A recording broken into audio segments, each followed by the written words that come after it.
the light of 2023 and 2024 being some of the biggest years for Avatar: The Last Airbender we've ever seen, I figured now is the best time possible to talk about, well, Avatar: The Last Airbender. Because not only are we getting 3 movies about the original squad of Avatar, with the first movie slated for October 10th of 2025, which is telling the story about Aang and the rest of his adult friends exploring the world, where we'll get our first looks at Aang and Katara and Toph and Sokka and Zuko in their prime. And then on top of that, we're getting a new animated movie every year after 2025, for a total of 3 movies. And on top of all of that, it was announced that we're getting the next generation of Avatar, an animated TV series just like The Legend of Korra or Avatar: The Last Airbender, following the next Avatar in the cycle, who will be an Earthbender. And since we're getting stories about previous Avatars and future Avatars, I figured there was no better time than to talk about all the Avatars. See, I've already done a video explaining what the Avatar is and what role they play in the world of Avatar. It's a great video, you should watch it. But I don't want to talk about the role of Avatar today. Today I want to talk about specifically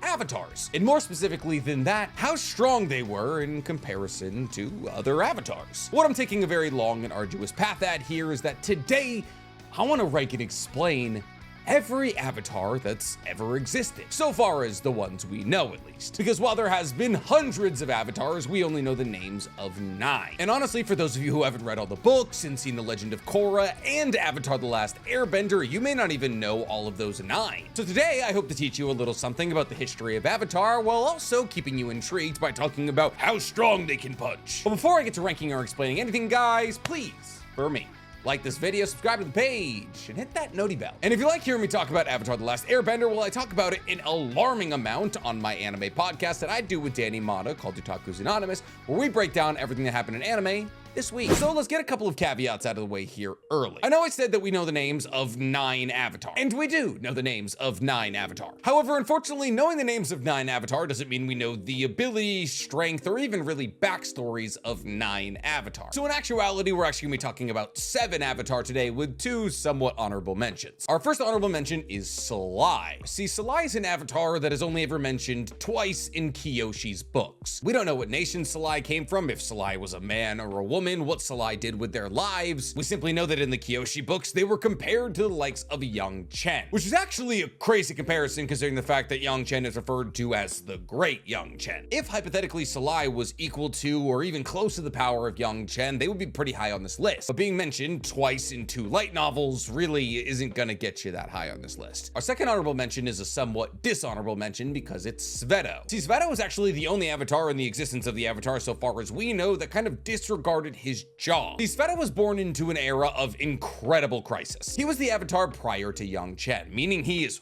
way back. Outside of Juan, he's the oldest Avatar that we know of, living somewhere before 345 BG. BG standing for before genocide. At this time, the Fire Nation was kind of eating itself alive. Crazy plagues ripped across the nation, there was natural disasters, everybody was at each other's throat, and Sveto wanted to make sure that the Fire Nation, the nation he was born into, was okay. So he gave up the role of Avatar and became a bureaucrat in the Fire Nation's government. And he worked his way up the bureaucratic ladder until eventually he was the Grand Advisor to the Fire Lord, taking the Fire Nation out of this crisis era. And he just lived as a bureaucrat for the Fire Nation for basically the rest of his life. Basically, all we know about his abilities as an Avatar is that he could lava bend. Specifically, we see him in the Avatar TV show lava bend from 4 volcanoes simultaneously. So his bending abilities were no joke. But he wasn't even really an Avatar, so he's not gonna make the list. No, the first Avatar we're gonna talk about is the first Avatar, Juan. Listen, I know what you're saying. You're saying, Nick, the first Avatar, the man who literally bound himself to Rava, that's the weakest Avatar? The man who split the spirit dimension from the physical dimension, that's the weakest Avatar? The man who trapped Vatu in the Tree of Time, the weakest Avatar? listen, nobody on this list is weak. But so far as the Avatar goes, unfortunately Juan, even though he was the first and had a lot of very impressive feats, is the weakest Avatar, if only because of the way that the Avatar cycle works. Being an Avatar means you largely rely on the wisdom of previous Avatars. Look at how often Aang looked to Roku for advice in combat and politics. While Juan is incredibly powerful and did trap Vatu in the Tree of Time and split the dimensions, he had no previous Avatars to look back to. And being the Avatar works a lot like All for One. It's accumulated knowledge, which is why Korra severing the Avatar from all of its previous lives is such a big deal. It means more likely than not that the next iteration of the Avatar, who ends up in the Earth Village, is probably going to be the weakest ever Avatar. But enough about why Juan's in this spot. Let's talk about Juan a little bit. Juan, as we've already touched on, was the first Avatar. He lived 9,824 years BG, back when humans still lived on lion turtles. See, lion turtles took pity on humans and allowed humans to live on their back. This is because at this point, the human plane and the spirit plane coexisted. Because the humans found themselves in conflicts against spirits pretty often that they couldn't win. Therefore, they live on the backs of lion turtles for safety. Now, should hypothetically a human need to leave the back of a lion turtle to go get things like resources, a lion turtle would bestow bending upon the person who was leaving. Juan capitalized on the system by going out with a hunting party one day but pretending to chicken out. And instead of returning to the lion turtle and giving back his bending, he went back to the city where all the humans lived. This brave act encouraged the other poor people who lived in the city to also get bending from the lion turtle that they didn't return, at which point they used this stolen bending to launch a raid against the rich family that ruled over the city. However, unfortunately, they were caught and Juan was banished. However, the lion turtle wasn't cruel and it allowed him to keep the fire bending that had given to him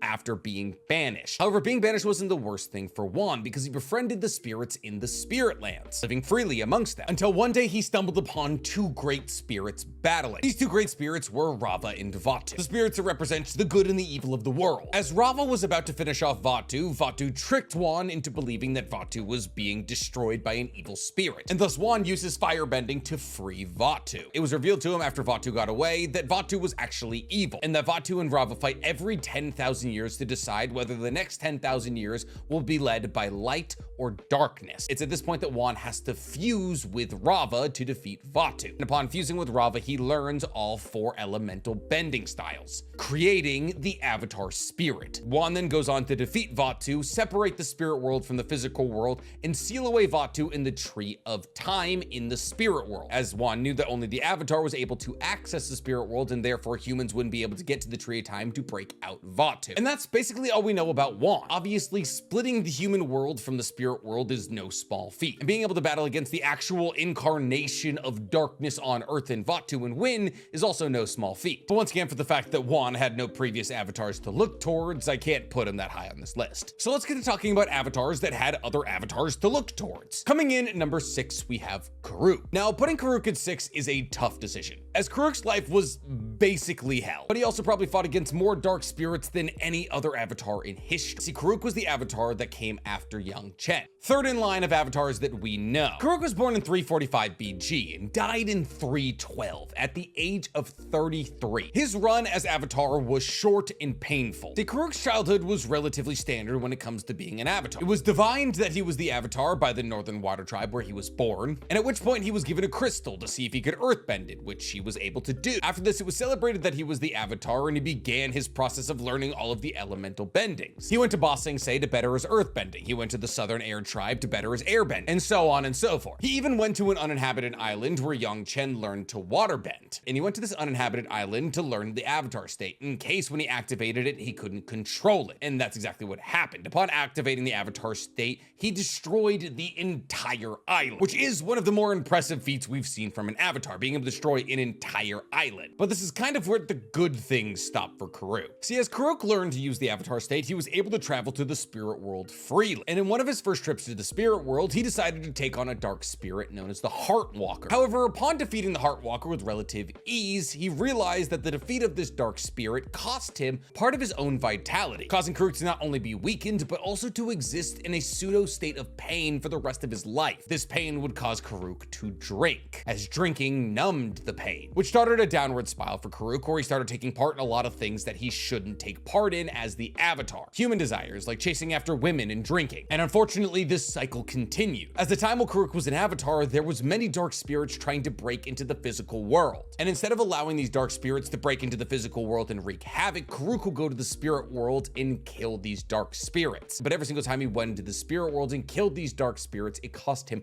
more and more of his vitality. And he decided to bear the weight of destroying destroying these dark spirits so they wouldn't affect the physical world on his own shoulders and his shoulders alone. But this didn't stop Kirk from living his best life. He would challenge firebenders to Agni Kais, earthbenders to boulder throwing competitions, and it was said that his strength in sparring matches could not be bested. For all intents and purposes, he was the strongest bender of his time in every category. This was until Kirk came up against the strongest dark spirit he would ever face, Father Glowworm. See, Father Glowworm was much stronger than Kirk, but Kirk entered the Avatar state and was able to grievously wound Father Glowworm. A wound so grievous that it would guarantee that Father Glowworm wouldn't be able to launch attack against the physical world for at least a generation. However, the damage incurred by battling against this dark spirit was more than Kirk would ever be able to heal from, which led him to his early death at 33 years old. See, Kirk didn't live the life of an Avatar. He led a hedonistic kind of rock star life, but was quite possibly embroiled in more conflict against stronger enemies than any other Avatar. But every single one of those enemies made him weaker, meaning that he could truly never live up to his full potential, both because his vitality was slowly but surely being chipped away, and also because he only lived to 33, which means he didn't have nearly as much time to perfect his bending that a lot of other Avatars did. I mean, Kyoshi lived for over 200 years. But speaking of Avatars who lived for a surprisingly long time, coming up at number 5, we have Avatar Roku. Avatar Roku was the Avatar before Aang, which is why Aang confers with Avatar Roku so often. Avatar Roku, unlike Kirk, was an incredible Avatar, though he did live through significantly less turmoil and strife than Kirk. Avatar Roku was born into a noble family in the Fire Nation, and he and soon-to-be Fire Lord Sozin were best friends. So much so that they would train their firebending with each other all of the time. It wasn't until Roku was 16 years old that he was informed he was the Avatar, at which point Roku left the Fire Nation to train in the other 3 elements. He went to the Southern Air Tribe first to learn airbending, where he became best friends with a man by the name of Gyatso, who was actually the person who brought up Aang. He then went to the Northern Water Tribe to learn waterbending, and then the Earth Kingdom to learn earthbending. The reason Roku is lower on this list is because it did take him pretty long to master all of these elements. In fact, Roku didn't become a fully realized Avatar until he was 28 years old, meaning it took him around 12 years, something that Aang did in 1 year. However, Roku did become a better bender at the respective element he was being taught than the person who was teaching him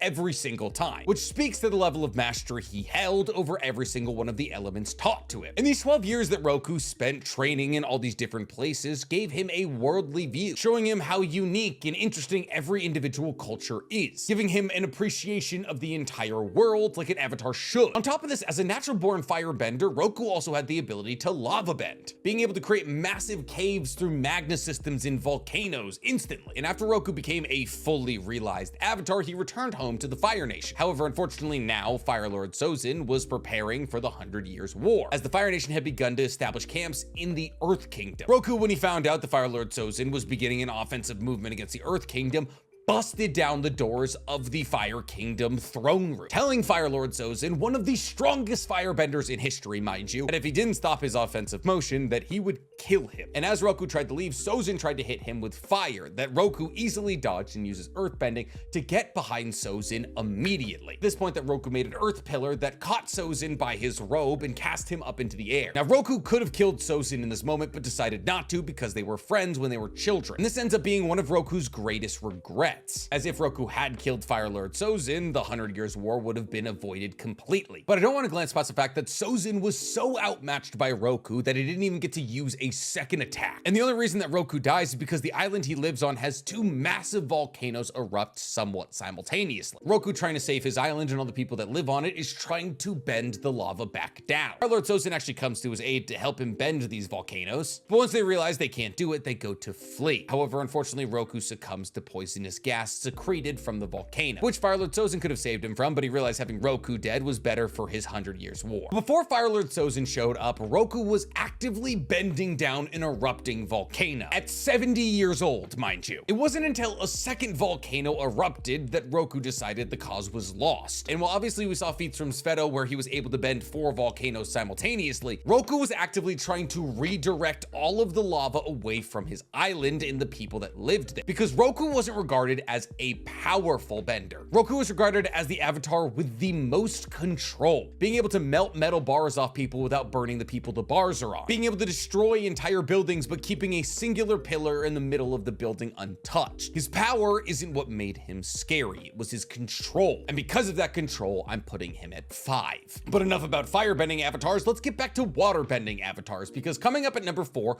we have Korra. Korra is one of the only avatar to learn that she was the avatar before 16. And it's not because anybody else told her, it's because she just started bending the things around her, which allowed her to master water, earth, and firebending before she even left the Southern Water Tribe. The only reason she needed to leave the Southern Water Tribe is so she could learn airbending from Tenzin. However, Korra wasn't a heavily spiritual person, in that she wasn't connected to the spiritual realm, and therefore learning things like energy bending or airbending was difficult for her. However, with the guidance of Aang's spirit, she learned energy bending, and after forming a better connection with her previous avatar reincarnation, she learned how to enter the avatar state at will, making her a fully realized avatar, and one of the fastest to ever do it. On top of all of this, Korra is the first and currently only avatar who learned how to metal bend. And as metal bending is one of the strongest types of bending, adding that to her already impressive arsenal is saying a lot. Now, obviously, there's a lot of information about Korra. She has 4 seasons of a TV show, and that doesn't even cover her entire story, as there's a graphic novel that continues after the conclusion of the 4th season. So I'm not gonna do her whole life story like I've done for all the previous avatars. We're just gonna talk about her abilities. We know with the power of her waterbending alone that she was able to push back a 25-story tall mech suit. On top of the fact that she fully understands and quite possibly can use bloodbending, just chooses not to. On top of that, as a capable waterbender, she's also proficient in healing, as she was taught how to waterbend by Katara, who was regarded as the greatest healer on Earth. On top of all this, Korra might be one of the greatest energy benders we've ever seen, as she was able to use energy bending to destroy Unalaq and purify Vaatu. Now, obviously, Vaatu isn't gone forever. Vaatu has been defeated for the next 10,000 years, as Rava told us that darkness nor light can be destroyed so long as the other exists. But still being able to kill Unalaq and purify Vaatu is a crazy feat. She was essentially pitted up against another avatar and won. And not to mention, once again, she is a practiced metal bender, being able to apply a metal suit to herself like a mech suit to easily pry off the top of vehicles and also be able to fluidly shape metal. She's as good a metal bender as anybody. In fact, she's such a good metal bender that she's able to remove trace amount of mercury from her own blood. The only reason that I don't have her higher on this list is because during the harmonic convergence, she was temporarily removed from Rava, which broke her connection from all previous avatars, meaning that even though she does have some crazy impressive feats, just like Juan, she now has nobody to look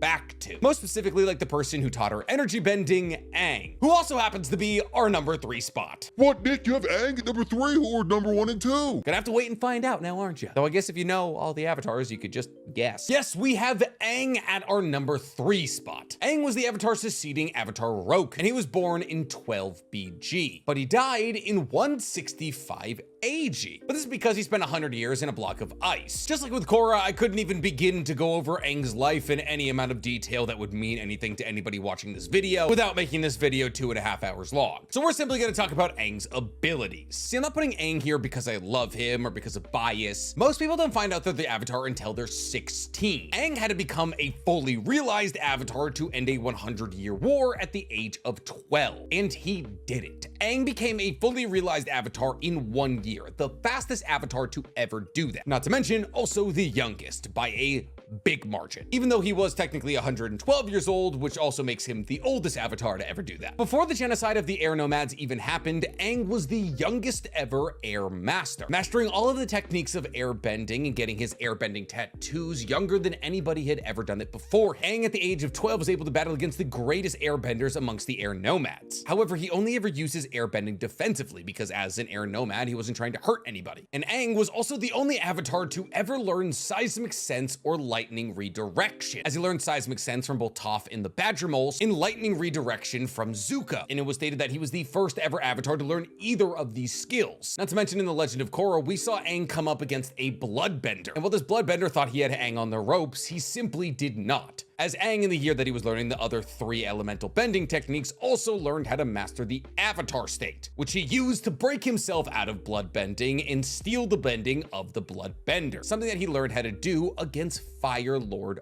Ozai. See, Aang was able to strip Fire Lord Ozai of his firebending, which is insane when you consider the fact that Fire Lord Ozai was being super buffed by Sozin's Comet. Now, energy bending somebody's bending abilities away from them is a tug of war, as your energy needs to be unbendable, otherwise your energy will get bent. Now, this was a struggle against Ozai, but when Aang was 40 years old and he came up against the Bloodbender, he was able to do it effortlessly, showing that his energy bending skills had massively improved. And while Aang did accidentally cut off all of the past avatars before Roku, he was able to regain his connection to them, which is important because Aang operates as a medium a lot. See, Aang is incredibly spiritual, which means he has a great connection to the spirit realm and all spirits, which means that Aang can very easily manifest the souls of his previous avatars, like he did with Kyoshi and Roku. Aang was also able to merge with the water spirit when the Fire Nation was attacking the Southern Water Tribe, which allowed Aang to create massive tidal waves to push back the army. So because of the fact that Aang was connected to his previous avatars, could energy bend almost effortlessly, and also was incredibly in touch with the spirits around him, I gotta say that he's stronger than Korra. But he's not stronger than the number 2 entry on our list,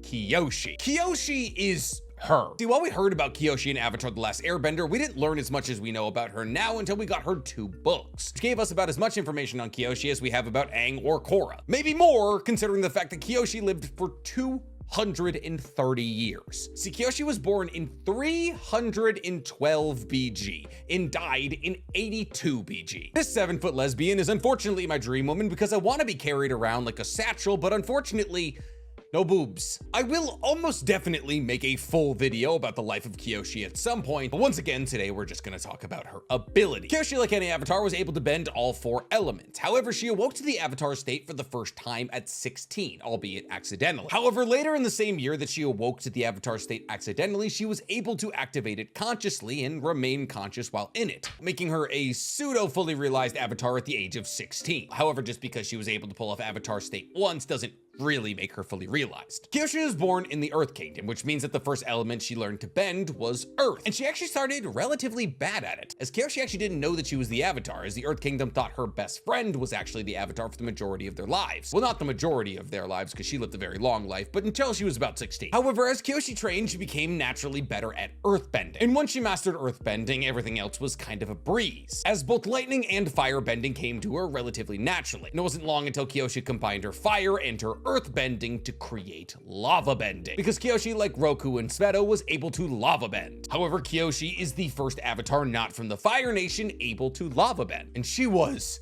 very good at it. Most time when people want to talk about how strong Kyoshi is, they talk about one thing: the time where she separated her entire home peninsula from the Earth Kingdom and pushed it out to sea. See, Kyoshi was born on a peninsula, and she wanted to govern that peninsula. She wanted to keep it out of the mucky politics of the Earth Kingdom, so she cracked all of the earth that connected her peninsula to the Earth Kingdom, and then used lava bending to separate the land masses and air bending to push an island. Do you know how heavy an island is? You know how many other better ways there is to move an island than with air? Didn't stop Kyoshi. Why she didn't use waterbending? We don't know, because she was actually a very talented waterbender, being able to lift all of the water out of a large pond, as well as creating a massive wave that lifted an entire ship of a noblewoman out of the water and freeze it instantaneously. Not to mention, she was also an incredibly talented healer with waterbending, being able to learn waterbending techniques that slow down every process in the body, including death, which is how she lived for 230 years. However, she used it on her opponents as well, as she would use this technique to freeze the hearts and lungs of her opponents, which would kill them instantly. See, that's also one of the true strengths of Kyoshi.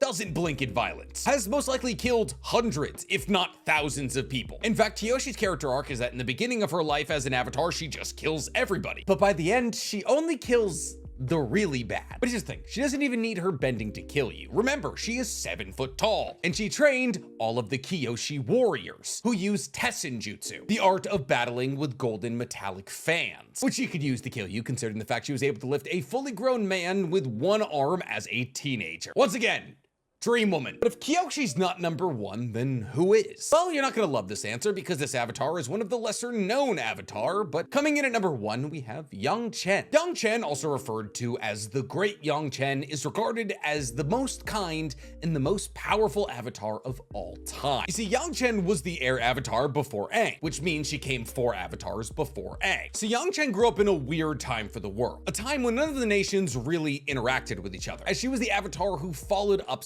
an avatar who abandoned his role as avatar to keep the Fire Nation safe. And thus, Young Chen tried to master the 4 elements as fast as she could. But this task was harder than Young Chen bargained for, as in this time, political strife was rampant. Trust wasn't earned, but bought. Deceit, lies, and cheating were the language of all of the 4 nations. But as she became more realized as an avatar and began to battle against the likes of combustion benders in cities like Bin-Er, everybody around the world began to respect her. Because even though she was raised a pacifist by the Air Nomad, she was known for her fierce will to do whatever it takes to maintain peace. Like when she battled against 3 combustion benders that were operating as human weapons simultaneously, taking every single one of them out to catch a man by the name of Zongdu, the leader of the Anonymity Project. The Unanimity Project was a project undertaking of the Shang cities trying to break out of the control of the Earth Kingdom. However, Yang Chen, trying to bring the countries together and therefore trying to minimize as much division as possible, made sure this didn't happen. And because of her incredible will to bring the nations together and how feared and respected she was, she became somewhat of a holy figure. So much so that even after her death, no wars were waged between any of the nations for an entire generation out of respect for her, which is why Karuk didn't have to worry about political strife. She was revered as such a holy person that the Earth Kingdom to this day still prays to her for protection. But let's talk about her abilities. Young Chen is regarded as most likely the strongest airbender of all time, being said to be able to form circular air currents so strong they could move the sky. With her airbending, she was able to manipulate the weather. Not to mention, she also knew how to remove all of the air out of somebody's lungs or all of the air out of an entire room to suffocate those in it, though she would always return the air before the people die. As a waterbender, she was the greatest healer of her generation. And as an air nomad, very similar to Aang, she was an incredible medium, being able to manifest previous avatars or combined with spirits. But Young Chen was even more spiritual than Aang. Her spiritual connection was so strong, it was almost a hindrance. She started talking to visions of previous avatars at 8 years old. And at the age of 11, she was able to cross into the spirit realm. And because the true strength of an avatar comes through the connection to your past lives, Young Chen being the most connected to her past lives means that she is most likely the strongest avatar ever. But then again, who knows? Maybe some of the feats we see from adult Aang in this upcoming movie will disprove everything I just said. Maybe the next generation earthbending avatar will be the strongest of all time. All I know is that I'm excited for the future of Avatar: The Last Airbender. Are you guys excited for the future of Avatar? Did I miss anything in this list? Tell me in the comments below. And while you guys are down there, please, for me, like this video, subscribe to the page, and hit that noti bell. In the beginning of this video, I was like, oh, it's only 7 entries. It won't take that long. 2.5 hours later.